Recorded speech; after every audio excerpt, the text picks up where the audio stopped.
Olá, galerinha da Eletrônica S2, aqui quem fala é André Vicente e vamos para mais uma videoaula de eletrônica básica. Eu vou começar agora uma, não diria tão pequena, mas também não tão grande, sériezinha dentro dessa série, que eu vou falar sobre esse grandioso componente que é o amplificador operacional. Vai ter bastante aula, porque tem vários circuitos com ele. Eu quero pegar uma grande parte dos circuitos assim básicos, digamos assim, logo de cara e explicar bastante coisa para vocês. Então, no quesito números de aulas, não vai ser tanto assim, só que como é uma aula por semana, então o tempo vai ser relativamente grande. Mas é só não ter pressa que no fim vai dar tudo certo. Então hoje eu quero explicar mais ou menos o que é o amplificador operacional, ok? Simbologia, parâmetros, como funciona. Então vamos lá. Primeiramente, a simbologia dele é esse triângulo aqui. Ele tem 5 terminais, sendo que, como eu estou no Every Circuit, 2 estão omitidos, tá ok? A gente tem as duas entradas, a saída e a alimentação, que aqui no Every Circuit está omitido. Opa. Por que está assim? Aqui. Que é a min output e a max output, que seria o VCC e o menos VCC, tá ok? Que seriam dois pinos que saem daqui e daqui. Podem ser representados, podem não ser, não faz muita diferença assim. Então aqui o que a gente tem? A gente tem uma entrada que a gente chama de entrada inversora ou entrada negativa, e entrada não inversora ou entrada positiva. E o funcionamento dele é bem simples. Ele tem um parâmetro de ganho, que é o que vocês estão vendo aqui, 100 kV por volt. E quando eu tenho duas tensões iguais aqui, vocês podem ver que aqui eu tenho uma fonte de 1 volt, aqui eu tenho uma fonte de 1 volt, elas estão ligadas ao contrário, tá ok? E como o potenciômetro está na metade, então eu tenho aqui nesse meio aqui, esse ponto aqui, tem uma tensão de 0 volts, tá ok? Porque tá no meio certinho. Se eu mudar aqui, ó, vocês veem que o que acontece com a saída. Ela sobe para nível lógico alto. O que é que eu fiz aqui? Eu mudei o potenciômetro e agora nessa entrada, a entrada inversora, ela tem menos 2 milivolts, não tem mais zero, que nem tinha aqui na entrada não inversora que está aterrada, ela tem menos 2. Então significa que essa entrada não inversora, ela tem um valor de tensão menor do que a entrada não inversora. O que acontece na teoria a gente ia ter um ganho infinito, né? Ia ter uma tensão infinita saindo. Acontece que a tensão é a máxima, como está em malha aberta, tá ok? Isso aqui é malha aberta. A tensão é a máxima estipulada aqui, que é 15 volts. Ok? A máxima da fonte, ele satura. E se eu der play aqui, opa, Ctrl Z. Se eu der play aqui, eu fizer isso aqui, ó. Voltei aqui para o 0 volts e se eu descer, o que é que ele faz? Ele satura em menos 15, tá ok? Vocês podem ver aqui, menos 15 volts, porque a tensão agora aqui, ó, é 2 milivolts. 2 milivolts é maior do que zero. Como a entrada inversora está com mais do que zero, significa que ele satura só que para baixo. A alimentação pode ser, dependendo do operacional, tem alguns que usam fonte simétrica, né? Tipo mais 15, menos 15. Tem outros que não, que podem usar, por exemplo, mais 15 e 0. Tá ok? Que aí ia ficar no zero. Como as entradas aqui são diferentes e a inversora aqui está maior do que a não inversora, saturou para baixo. Então, basicamente é assim que funciona o amplificador operacional, em malha aberta, tá ok? Malha aberta significa que não, essa saída aqui, ela não está conectada a nada na entrada, tá ok? Isso que é malha aberta. Malha fechada seria, por exemplo, se houvesse uma realimentação aqui. Então, não sei o que foi que eu fiz aqui, né? Tá ok? Só coloquei aqui para representar. Você indica que esse valor da saída vai também interferir no valor da entrada, que vai alterar a saída, que vai alterar a entrada e assim sucessivamente. Então, dependendo do circuito, a gente vai ver mais alguns circuitos aí pela frente que vai ter malha fechada. Mas em malha aberta é assim que funciona. Tá ok? Se houver uma diferença de tensão nas entradas, ele simplesmente vai saturar ou para cima ou para baixo. Então, eu tenho aqui uma listinha de coisas que eu acho interessante eu falar e explicar, né? Primeiramente esse aqui, ó, a fórmula de como isso funciona. VO é a tensão de saída, tá ok? A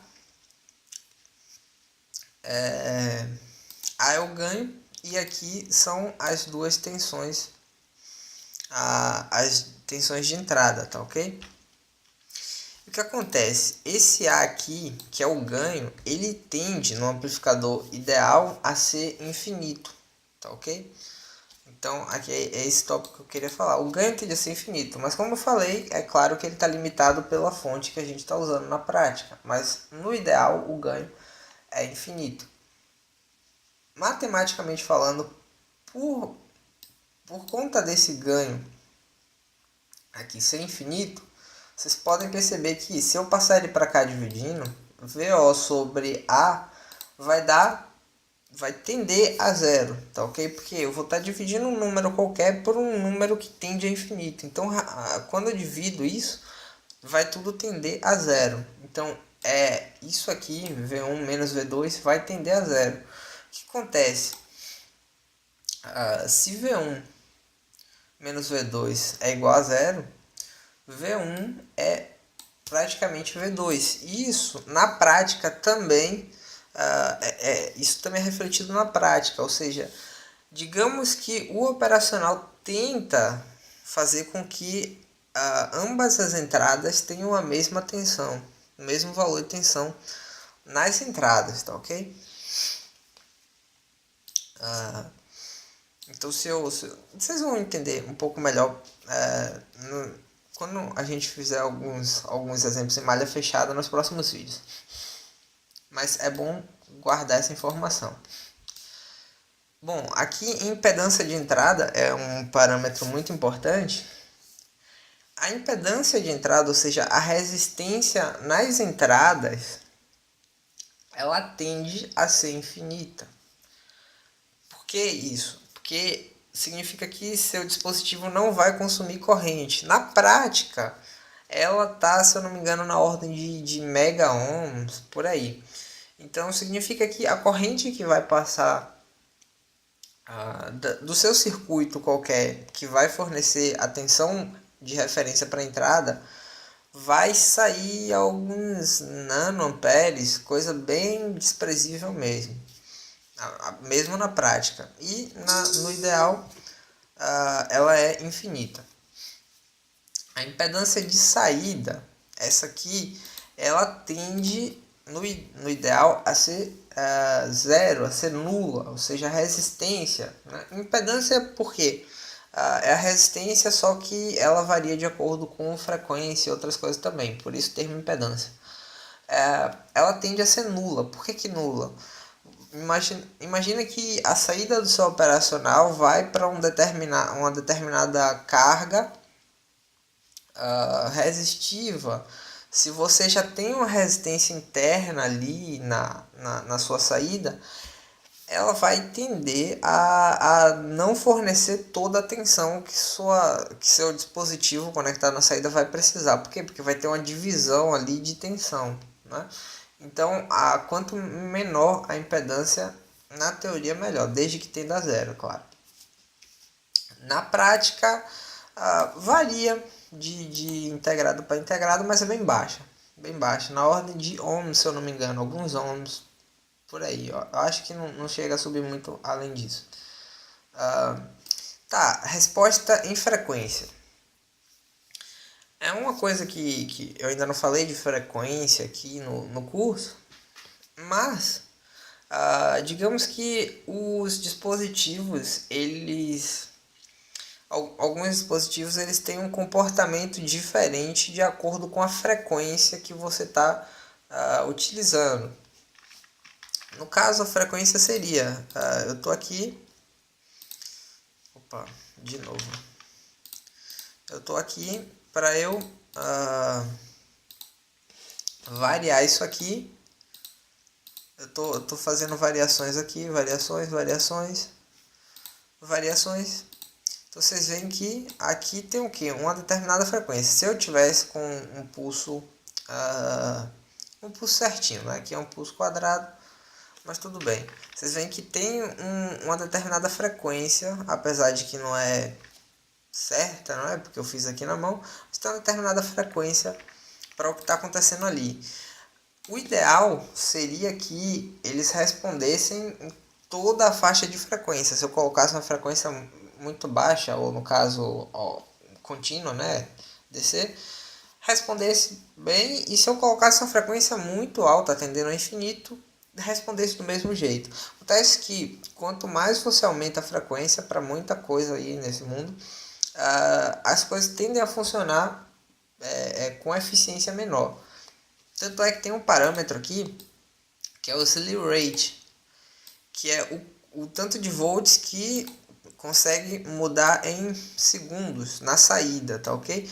A saída, ela tende a não conseguir mudar instantaneamente a tensão. Quando você chaveia ela não muda de vez. Ela tem uma pequena limitação, que é determinado por essa frequência aqui, né? Se você usar uma frequência muito alta, isso vai acontecer. E aqui geralmente é dado em volts por microsegundos. Pode ser de 10 volts a 10 kV por microsegundos, depende aí do amplificador. Mas eu vou mostrar aqui a forma de onda que vocês viram. O que acontece na onda quadrada? Uma onda quadrada, assim, que eu vou para cima, para baixo. Eu tenho uma variação de frequência grotesca. Porque eu estou num estado e instantaneamente eu vou para outro. Então, de um ponto a outro aqui, eu tenho uma variação inimaginável de frequência. Vocês veem que quando eu aumento aqui eu diminuo, a escala de tempo aqui, a gente pode ver que essa descida aqui de 0 volts para menos 15, ela não é uma reta, seria mais ou menos aqui. Ela é uma coisa meio inclinada, tá ok? Isso porque ele não consegue simplesmente tirar de um ponto e botar em outro, o real.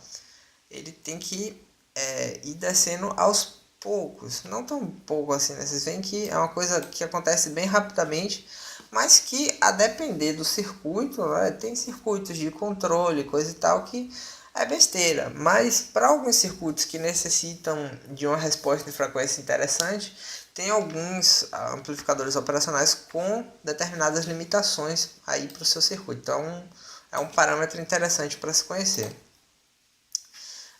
E a relação de rejeição, tá ok? Relação de rejeição do modo comum, que é dada por essa equaçãozinha aqui, 20 log de modo comum por modo diferencial. O que é a relação de rejeição? Vocês viram aqui que aqui eu estou no simulador, tá ok? O computador ele faz cálculos aqui, deixa tudo certinho para mim. Então eu tenho aqui exatamente 0 volts, tá ok? E aqui na saída eu tenho 0. Entretanto, na prática a gente não consegue, mesmo que os sinais estejam muito parecidos, eles vão ter uma pequena diferençazinha. Ou mesmo que você coloque, por exemplo, a mesma tensão nos dois curtos-circuitos, por exemplo, internamente vai ter uma pequena falha, tá ok? E ele não vai conseguir manter a saída 100% estável. O que é que vai acontecer? Vão haver pequenas oscilações na saída, porque ele vai considerar com que a inversora e a não inversora não tem valores iguais, 100% iguais. Então, essa relação aqui tende, no ideal, a ser infinita, porque no modo comum, o modo comum como é? Quando ambos estão curto-circuitados ou com a mesma tensão, né? E o modo diferencial é justamente aquele modo que a gente viu, que é quando um aqui é diferente do outro, ok? Tem uma tensão diferente, essa tensão vai me dar um ganho, tá ok? Aqui, essa diferença aqui, quando tá diferente eu tenho um ganho x, quando tá igual eu tenho um ganho y. Então se eu dividir esse y por x e colocar numa equação logarítmica, como aqui o ganho é muito alto, tá ok? A gente vai tender a ter algo que é infinito, mas na prática tem um limite para isso, tá ok? Então tem pequenas variaçõezinhas que a depender da aplicação também pode atrapalhar. E isso também está um tanto relacionado com o offset, que quando você está com seu amplificador, ele pode vir a ter uma componente DC de tensão na saída, tanto para mais quanto para menos, talvez, a depender da alimentação, a depender da configuração. Então, quando você deixa as duas entradas iguais, pode ter um nível X DC aqui na saída que não seja o zero. Então, para ajustar isso, alguns circuitos vêm com um pino de offset, de ajuste de offset, outros você precisa fazer o ajuste manual. E como é que você faz esse ajuste manual? Você colocaria um divisor resistivo com um potenciômetro, por exemplo, para deixar o negocinho mais estável, tá ok? Aqui na saída. Mas esses parâmetros aqui são porque é a primeira aula, eu acho interessante explicar todos os parâmetros que eu considero assim, importante, que você pode precisar saber para um determinado projeto, ou para saber até mesmo se você estiver fazendo um curso técnico, é interessante você saber. Então para a aula de hoje é isso, tá ok? Basicão, espero que vocês lembrem aqui, ó, vou fazer uma revisão rápida, ó. Tensões iguais, entrada zerada. Se a tensão da inversora for menor, ou seja, se a não inversora for maior, mais tem mais, fica mais. O mais tem menos, se o mais tem menos, fica menos. Ok? Então bem simples de entender. Se estão iguais, fica zerado. Espero que vocês tenham gostado da aula de hoje. Saibam que eu acho que vai ter umas 10 aulas de amplificador operacional. Vai ter muita coisa, tem muito circuito para explicar. E tem uma parte assim que eu tenho que tentar explicar. Esse curso aqui, né, de eletrônica básica que eu estou fazendo. A ideia é passar conhecimento para vocês entenderem. Não só para vocês saberem fazer conta, coisa e tal. Então a ideia é tentar não entrar muito na matemática disso aqui. O que para técnicos é até ruim, se é que vocês me entendem, porque a matemática disso tudo é muito importante. Agora, para muitos fica difícil, o cara bota um bocado de conta e você fica assim, o que está acontecendo? Então a ideia é fazer uma demonstração mais prática e explicar o que acontece passo a passo. Então vou fazer circuito a circuito, vai ter alguns aí, os mais importantes, claro.